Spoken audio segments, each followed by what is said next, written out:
ఎందుకంటే 6,000 మంది మీరు మాట్లాడుతూ ఉంటే ఒక్కొక్కరు ఇక్కడ కూర్చున్న 6,000 మంది మీ తల్లిదండ్రులు,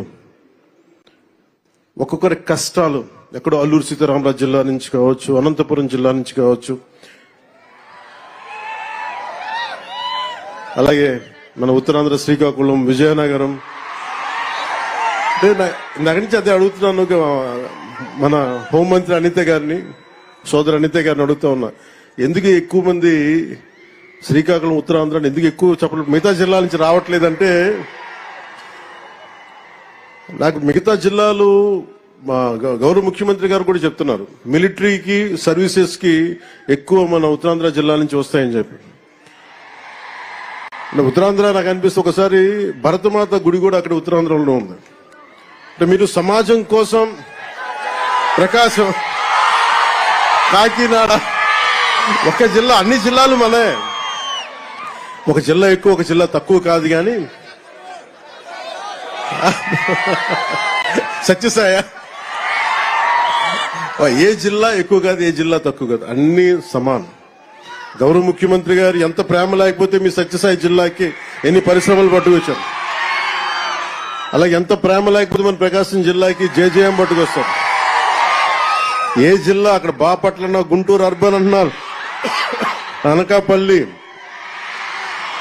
తిరుపతి, ఒకటా రెండా,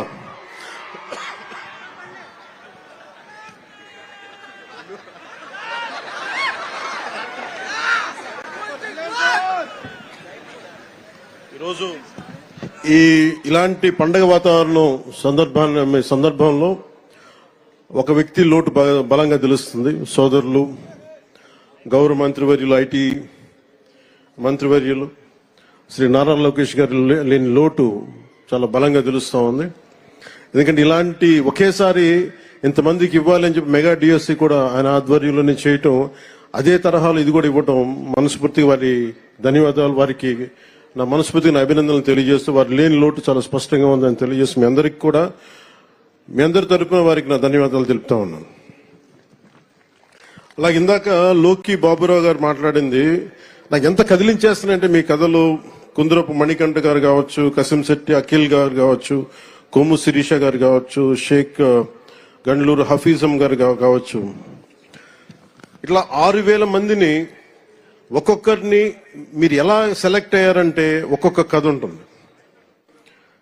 నేను మా నాన్నగారిని చూసేవాడిని. నాకు ఊహ తెలిసేటప్పటికి మా నాన్న పెట్టి ఆఫీసర్, ఆయన ఒక కానిస్టేబుల్కి ప్రారంభమై,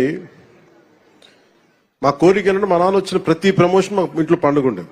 ఎప్పుడు ఎస్ఐ అవుతారు, ఎప్పుడు ప్రిన్సిపల్ ఎస్ఐ అవుతారు, ఎప్పుడు సిఐ అవుతారు, ఎప్పుడు ఒక ఏఎస్ అసిస్టెంట్ ఎక్సైజ్ సూపరింటెండెంట్గా, ఇవన్నీ మేము వెయిట్ చేసేవాళ్ళం. ఎప్పటికప్పుడు ఎగ్జామ్స్ రాస్తూ ఉండేవాళ్ళం, డిపార్ట్మెంటల్ ఎగ్జామ్స్. సో మీకు డిపార్ట్మెంటల్ ఎగ్జామ్స్ ఉంటాయి అంటే మీ చదువు కానీ మీ లెర్నింగ్ కానీ ఎప్పటికీ అవ్వదు. It's an on going learning process.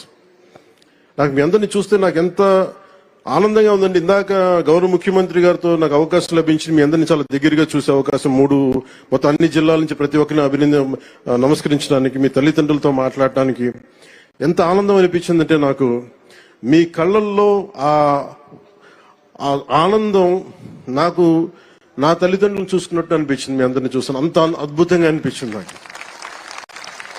ఇక్కడ ఎంత కదిలించేసిందంటే ఒక్కొక్కరి కథలు.